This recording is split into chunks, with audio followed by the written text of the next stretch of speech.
Hello दोस्तों, नमस्कार। मैं सुरेंद्र कुमार आपके अपने चैनल SKP मैथ में आप लोगों का स्वागत है। देखिए, दिवाली हो सभी लोगों की अच्छे से बीत गई होगी, लेकिन आपको फिर पढ़ाई की ओर ध्यान देना है। त्यौहार तो आते जाते रहते हैं, लेकिन पढ़ाई आपको ध्यान में रखना ही है। ठीक। अब देखिए, वैकेंसी भले ही नहीं इस समय आ रही है, लेकिन निराश नहीं होने का है। चुनाव तो है ही है। चुनाव के पहले वैकेंसी देखने को मिलेंगी हर विभाग में लगभग। हम लोग पिछली क्लास में गुणनखंड और बीजगणितीय संक्रियाएं पढ़े थे। आज द्विघात समीकरण पढ़ेंगे, दो घात समीकरण। गुणनखंड करना द्विघात समीकरण का हम सीख चुके हैं। आज इसके बारे में जो प्रॉपर्टी है, जो इसके गुण हैं, उसको जानेंगे। ठीक। सबसे पहले आपको ये पता होना चाहिए कि समीकरण में जितने भी उच्चतम घात होती है, चर की जितनी भी उच्चतम घात होती है, उस समीकरण के उतने मान होते हैं। कहने का मतलब ये है, अगर कोई समीकरण मान लीजिए ax की पावर n है, यानी x की अधिकतम घात n है, तो इसके n मूल होंगे। कितने मूल होंगे? n। यहाँ पर जितनी घात होगी, ये जो घात लगी होती है, उतने ही क्या होते हैं? समीकरण के क्या होते हैं? मान होते हैं। क्या होते हैं? मान होते हैं। तो इसी प्रकार देखिए, अगर इसमें दो घात समीकरण है, x की पावर 2 है, घात 2 होने के कारण इसको द्विघात समीकरण बोलते हैं। यानी यहाँ पर जितनी घात है x के उतने ही मान होंगे। अगर मान लीजिए किसी समीकरण में x की घात 4 है, फिर आगे इस तरह इक्वेशन लिखें, अधिकतम घात 4 है, तो उस समीकरण में 4 मान आएंगे। मतलब हल करने पर आपको 4 वैल्यू x की आएंगी। उसी प्रकार अब x, यानी दो घात समीकरण में x की 2 वैल्यू आएंगी। सबसे पहले आपको ये जानना है कि दो घात समीकरण में गुणांक क्या होता है। एक्स स्क्वायर का गुणांक जो एक्स स्क्वायर के साथ संख्या रहेगी, या संख्या नहीं है तो एक रहता है। अगर कोई संख्या मान लीजिए नहीं है, जैसे x square plus 5x plus 6 है, इस तरह है, तो यहाँ पर x का गुणांक अगर नहीं है तो यहाँ पर 1 मानेंगे। मान लीजिए अगर यहाँ पर नहीं है तो फिर यहाँ भी 1 मानेंगे। ठीक। अगर अचर पद नहीं दिया है तो आप क्या मानेंगे? 0 मानेंगे। तो आपको तुलना करना आना चाहिए। क्या करना आना चाहिए? तुलना करना। ठीक। तो ax square plus bx plus c बराबर 0, ये क्या होता है? द्विघात मानक समीकरण होता है। हमेशा तुलना इसी के रूप में करना होता है। तो अगर देखें तो x स्क्वायर का गुणांक क्या है? x स्क्वायर का गुणांक क्या है? a है। उसके बाद क्या है? x का गुणांक क्या है? b है। और अचर पद क्या है? c है। ठीक। देखिए, इसमें एक विविक्तिकर होता है। क्या होता है? विविक्तिकर। इसे विवेचक भी कहते हैं। क्या कहते हैं? विवेचक भी कहते हैं। क्योंकि आजकल सवालों में चाहे जिस विषय का हो, चाहे वो भूगोल का हो, चाहे विज्ञान का हो, चाहे इतिहास का, कोई भी विषय है, तो उसके नाम चेंज करके आता है। हमेशा क्या आता है? नाम चेंज करके आता। लड़के को पता होता, लेकिन वो नाम की वजह से कंफ्यूज हो जाता है कि ये चीज़ है क्या है। नए नए नाम उसके आ जाते हैं। तो विविक्तिकर या विवेचक, इसको हम d से डिनोट करेंगे, और इसका मान होता है b स्क्वायर माइनस 4ac। अब देखिएगा, ये b क्या है? b वही है जो x का गुणांक है। a क्या है? x स्क्वायर का गुणांक है। c क्या है? अचर पद है। तो आपको इसके जो भी कांस्टेंट है, यानी मान लो दिए गए डिनोट हैं, उनको आपको पता होना चाहिए कि ये अक्षर किसको डिनोट कर रहे हैं। तो b किसको डिनोट कर रहा है? एक्स स्क्वायर, x का गुणांक को। और a किसको डिनोट कर रहा है? एक्स स्क्वायर का गुणांक को। और c किसको कर रहा है? अचर पद को। ठीक। अब ये विविक्तिकर के भी गुण होते हैं, यानी विविक्तिकर का मान 0 हो जाए तो क्या होता है, इसकी प्रॉपर्टी आपको पता होना चाहिए। अगर d की वैल्यू क्या हो जाए? 0 हो जाए। क्या हो जाए? 0 हो जाए। तो यहाँ पर मूल क्या होंगे? आपस में बराबर होंगे। क्या होंगे? मूल क्या होंगे? बराबर होंगे। मूल का मतलब यही है कि x के जो भी मान आएंगे। मूल का मतलब क्या है? x के जो मान आएंगे, मतलब 2 मान आएंगे। मान लीजिए इसके हम समीकरण के मान भी, मूल भी मान लेते हैं। मूल मान लेते हैं हम क्या हैं? अल्फ़ा और बीटा मान लेते हैं। पहला मूल मान लीजिए अल्फ़ा है, और दूसरा मूल क्या है? बीटा। कहने का मतलब ये है, x की 2 वैल्यू आ रही हैं। उस x की 2 वैल्यू आ रही हैं, और कौन कौन सी हैं? अल्फ़ा है पहली, और दूसरी क्या है? बीटा। जब यानी समीकरण को हम हल करेंगे तो 2 मान आएंगे। x के क्या आएंगे? 2 मान आएंगे। x के 2 मान आएंगे। एक मान लीजिए एक अल्फ़ा आ रहा है, एक बीटा आ रहा है। ठीक।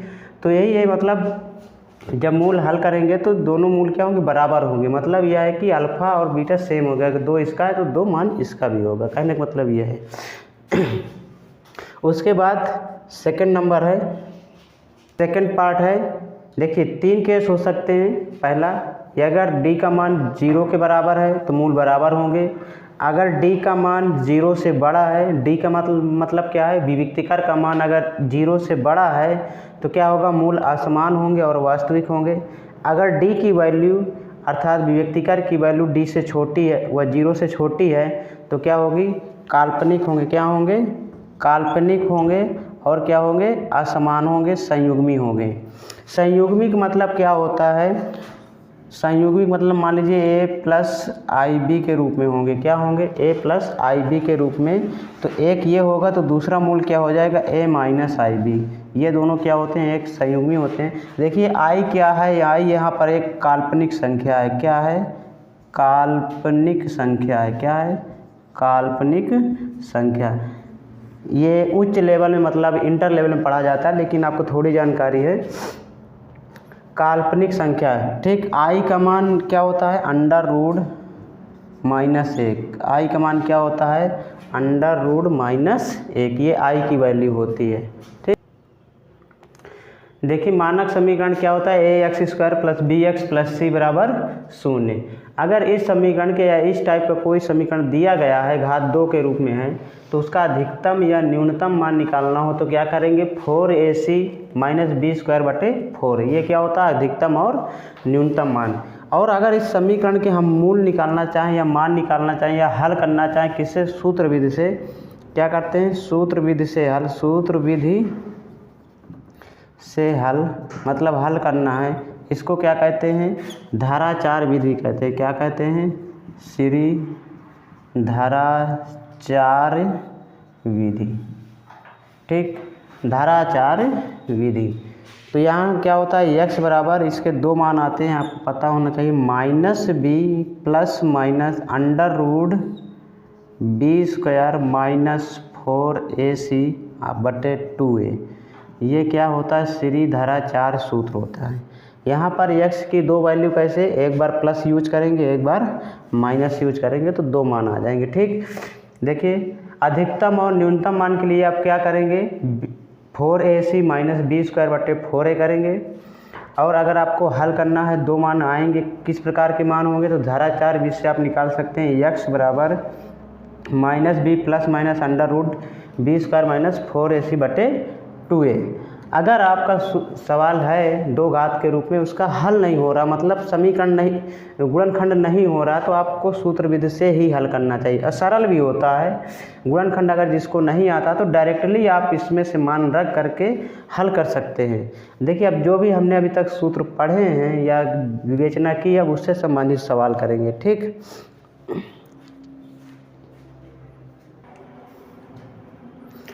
देखिए जैसे समीकरण 1, 5x² - 4x + 9 = 0 के मूलों की प्रकृति एवं मूलों के मान होंगे।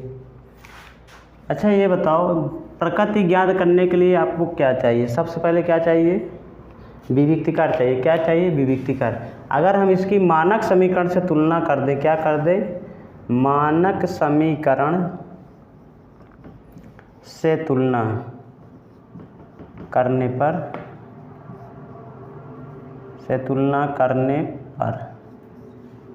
तो मानक समीकरण सबको पता है, ax² + bx + c = 0। देखिए तुलना में कुछ नहीं होता, x² के साथ x² है ही है, तो इसके साथ जो भी संख्या है वो a का मान होगा। मतलब इसके साथ यहाँ पर a है तो यहाँ पर क्या है, 5 है, मतलब a का मान क्या हो गया, 5। यहाँ पर x है, यहाँ पर भी x है, कोई बात नहीं, लेकिन यहाँ पर +b है, यहाँ पर -4 है, मतलब b का मान क्या हो गया, -4। यहाँ पर अचर प्लस में होता, लेकिन यहाँ भी प्लस में, तो c का मान क्या हो गया, 9। अब चलते हैं मूलों की प्रकृति की ओर। प्रकृति के लिए आपको विविक्तिकार पता होना चाहिए। तो विविक्तिकार क्या होता है, d बराबर क्या होता है, b² - 4ac। देखिए b का वैल्यू कितनी है, -4 है, इसका वर्ग कर देंगे, -4, a की वैल्यू 5 है और c की वैल्यू 9 है। तो 4 चौक 16 प्लस में हो जाएगी, ये 4 पंचे 20, 20 नवैया यानी कितना होगा, 2 9 18, ठीक, 180, ठीक। अब 180 से 16 घटा लीजिए, 180 से, क्योंकि बड़ी संख्या है ना, 10 में से 6 गया 4, ये बचा 7, 7 में से 1 गया 6, माइनस का 164। अब ये वैल्यू क्या है, देखिए जब कोई भी संख्या माइनस में होती है वो क्या होती है, हमेशा शून्य से छोटी होती है। तो ये क्या है, डी की वैल्यू क्या है, यहाँ पर डी की वैल्यू क्या है, शून्य से क्या है, छोटी है, शून्य से क्या है, छोटी है। तो आपका केस कहाँ जाएगा, काल्पनिक वाले में जाएगा। क्या होगा, मूल इसके क्या होंगे, मूल क्या होंगे, काल्पनिक होंगे। क्या होंगे, काल्पनिक होंगे। और असमान तो होना है, असमान। असमान का मतलब चिन्ह में परिवर्तन हो सकता है, काल्पनिक है। अब देखिए इसको हल करने के लिए आप क्या करेंगे, गुणनखंड करेंगे, हो नहीं पाएगा तो आप डायरेक्टली धाराचार विषय सूत्र से लगा लीजिए। तो x बराबर क्या होता है, क्या होता है, 20 minus b plus minus under root b square minus 4ac बटे 2a, ये होता है। देखिए यहाँ पर जो ये वैल्यू होती है b square minus 4ac already किसकी वैल्यू होती है, डी की वैल्यू हम निकाल चुके हैं, कितना होता है 164। ठीक, तो देखिए x बराबर कितना आ गया, माइनस का है b और b की वैल्यू भी माइनस में है, तो माइनस माइनस का क्या हो जाएगा, प्लस हो जाएगा, 4 हो जाएगा, प्लस माइनस यहाँ इसकी वैल्यू ये d ही होता है, तो माइनस का 164 है, हल करने पर आया, तो इसको हम लिख सकते हैं माइनस का 164। Directly B square minus 4ac यही वैल्यू तो है, इसकी मान हम निकाल के आए ना अभी यहाँ पर। और 2 गुणे, अब a का मान कितना है 5, 2 पंचे 10, मतलब x का मान कितना आ गया 4 प्लस माइनस आई क्यों ले लिया, क्योंकि माइनस में है, माइनस का अंडर रूट 1 क्या होता है, आई की वैल्यू होती है। ठीक, 164 का वर्गमूल निकलेगा जो भी निकलेगा, तो 164 आप रख लेंगे। ठीक, इस प्रकार बटे 10 रख लेंगे। अब देखिए आपका x की ये वैल्यू आ गई, एक बार प्लस में रहेगा एक बार माइनस में, तो यही आपका क्या हो गया, संयुग्मी मान, एक प्लस में एक माइनस में आएगा, तो संयुग्मी होता है। ठीक, x का हल मतलब अगर मूलों का मान पूछा जाए तो क्या होगा, 4 प्लस माइनस आई अंडर रूट 164 बटे 10। ठीक, अगर मूलों की प्रकृति उसने पूछा था तो प्रकृति क्या है, मूल काल्पनिक होंगे, काल्पनिक है ये, जहाँ पर आई लग जाए वो क्या है, काल्पनिक है। काल्पनिक का मतलब क्या है, अंडर रूट में -1, मतलब अंडर रूट में संख्या आ रही है वो भी माइनस में होने चाहिए। अगर कहीं मान लीजिए -5 है तो ये भी क्या है, काल्पनिक, मतलब इसके अंदर आई का गुणा है, मतलब इसको हम क्या लिख सकते हैं, 5 इस तरह लिख सकते हैं, under root i under root 5। तो इस सवाल का हल यही होगा कि मूल क्या है आपके, काल्पनिक हैं, असमान हैं, और हल क्या है 4 प्लस माइनस आई अंडर रूट 164 बटे 10। देखिए अगला प्रश्न है, x square minus 6x plus 13 का न्यूनतम मतलब मिनिमम वैल्यू ज्ञात करना। क्या है, मिनिमम वैल्यू या न्यूनतम मान। तो मिनिमम के लिए वैल्यू क्या होती है, मैक्सिमम मिनिमम, तो अधिकतम या न्यूनतम मान के लिए क्या होता है, न्यूनतम मान निकालना है, तो न्यूनतम मान बराबर क्या होता है, 4ac माइनस बी स्क्वायर बटे 4a। ठीक, तो 4a की वैल्यू यहाँ से तुलना कर लेंगे सभी लोग कि नहीं, देखिए तुलना नहीं कर पा रहे हैं तो कर लीजिए, x स्क्वायर माइनस का 6x प्लस का 13 इक्वल टू यहाँ पर 0 होगा, 0। तो a की वैल्यू क्या है 1, क्योंकि यहाँ पर कोई संख्या नहीं है तो 1 मानेंगे। उसके बाद b की वैल्यू -6 है माइनस का, और c की वैल्यू क्या आ जाएगी 13 हो जाएगी। तो a की वैल्यू कितना आ गई 1 और c की वैल्यू क्या आ गई 13, माइनस v की वैल्यू माइनस का 6 की घाते 2 बटे 4 गुणे 1, a का मान 1, तो 13 चौक 52, 13 चौक 52। यहाँ पर क्या हो जाएगा, 6 का वर्ग 6 36 माइनस का 36। देखिए कोई इसका और इसका गुणा नहीं करा देगा, क्योंकि ऑलरेडी -6 का गुणा करने पर 36 होगा, क्योंकि सम संख्या। ठीक, घात में क्या है, सम संख्या है, तो 36 हो जाएगा बटे 4 एकन्नम 4, कितना हो गया 4। उसके बाद 52 से 36 घटा लीजिए, 12 में से 6 गया 6, ये बच्चा 4 में से 3 1, फिर 4 चौक 16 है, कोई है तो ए नंबर पर है, क्या है, ए नंबर। देखिए अधिकतम और न्यूनतम मान जो है रेलवे में सबसे ज़्यादा पूछा जाता है, किस में, रेलवे में। देखिए अगला प्रश्न है x² + 2x - 24 = 0 के मूलों का योग एवं गुणनफल। मूलों का योग निकालना है, गुणनफल निकालना है। देखिए इसके लिए भी आपको सबसे पहले सबको पता है कि मानक समीकरण क्या होता है, ax² + bx + c बराबर क्या होता है, 0 अगर ये समीकरण है, इस समीकरण के लिए आपको मूलों का योग क्या होगा, मूलों का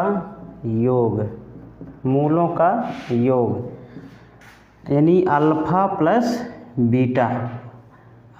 प्लस बीटा की वैल्यू निकालना। मूलों का योग का मतलब क्या है, अल्फ़ा प्लस बीटा। हम पहले समझ चुके हैं कि मूल इसके क्या मानेंगे हम, अल्फ़ा और बीटा। तो क्या होता है माइनस का b/a।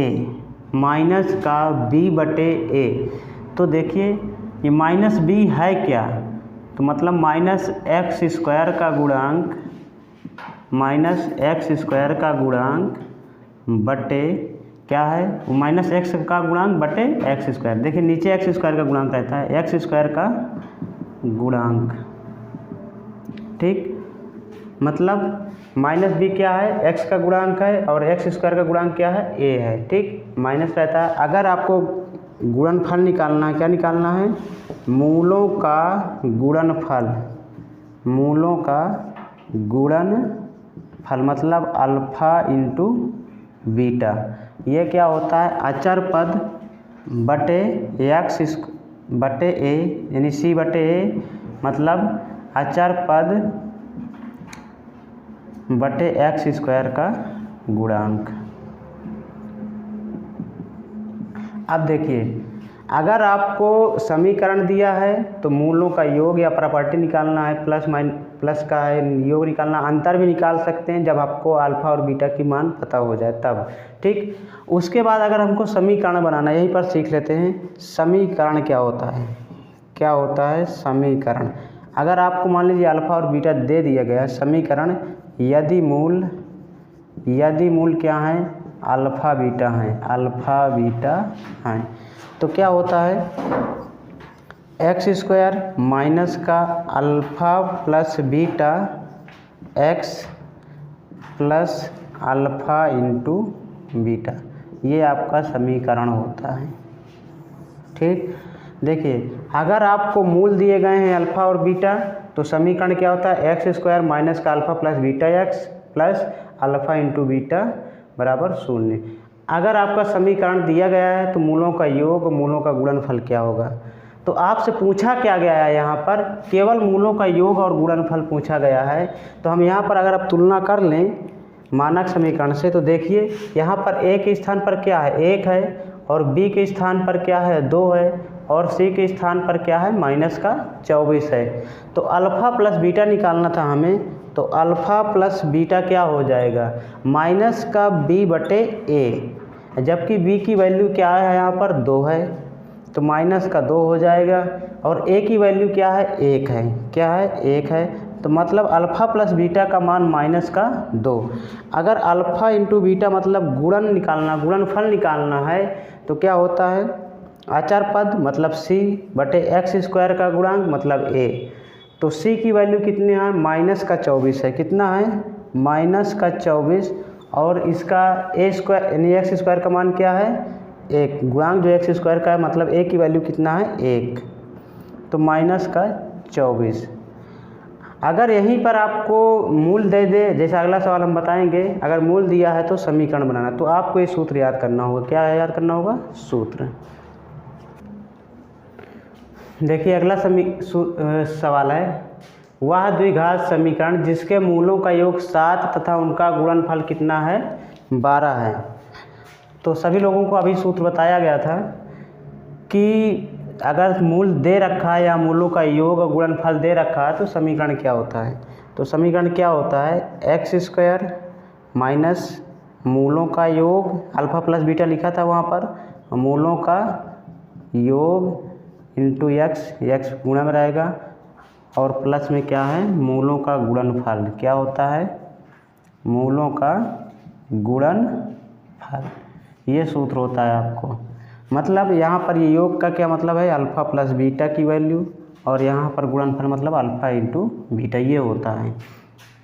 तो यहाँ पर डायरेक्टली आपको दे दिया गया जिसके मूलों का योग, मूल नहीं दिया, उसने अलग अलग योग और गुणनफल दोनों दे दिया, तो सरल हो गया थोड़ा।